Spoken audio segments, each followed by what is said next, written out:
जय जगन्नाथ सांग मैंने भारती किचन को आपण मानक स्वागत। चिली कोबी तो समस्त प्रिय होता है, खाइबा समस्त भल लगे। ताहले चलत बनैबा कोबी चिली रेसिपी। कोबी चिली पाई मुझे कोबी मीडियम साइज दुटा कोबी, कैप्सिकम, पियाज, कंचा लंका, किसी अदा रसुण आमको दरकार। अदा रसुण छोट छोट पीस काटिदे रखिदेवे चॉप करके, पियाज को भी काटिदेवे। ये कोबी मु छोट छोट पीस कर काटी नहीं, कैप्सिकम को ए छोट छोट पीस करके काटी नवा। तापरे कोबी को भलसे पानी धोई को भलसे सफा कर नवा। सफा कला परे गोटे कढ़ाई लुण दे गरम पानी टिके सिझापी छाड़दवा। कोबी 5 मिनट सिझला बाहर करदे। गोटे बैटर तैयारी करवा। गोटे बोल रे 2 कप कॉर्नफ्लावर, गोटे चम्मच मैदा, किसी लुण, किसी गोलमरीच गुंड, आ किसी लंका गुंड, आउ अदा रसुण पेस्ट देके भलसे मिक्स कर गोटे बैटर प्रस्तुत करा। से बैटर टी बेसी पतला बेसी मोटा ही न मीडियम साइज रे सिझी कोबी देदेबा।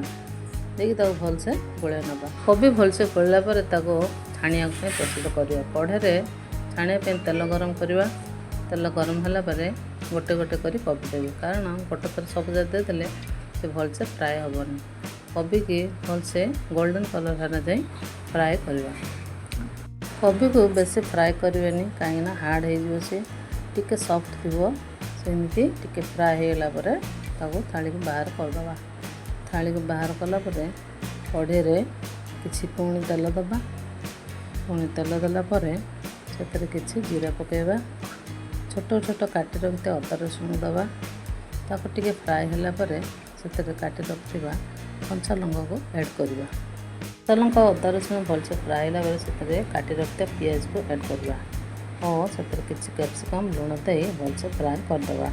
कैप्सिकम को भलसे टिके 5 मिनट फ्राए कलापर से आम किसी रेड चिली सॉस ऐड करवा। रेड चिली सॉस पर टिके टमाटो सॉस आ किसी ग्रीन चिली सॉस देदेबा।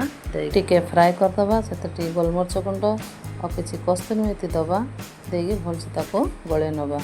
पियाज कैप्सिकम सब भलसे टिके फ्राए होगला से आम देदेबा भाजी रखि कोबी को। कोबी की भलसे भाजीदबा। टिके कैप्सिकम कोबी पियाज सब भाजी होगला से आम 2 चम्मच मैदा कि कॉर्नफ्लावर टिके 2 चम्मच पानी गोल से आम ऐड कर।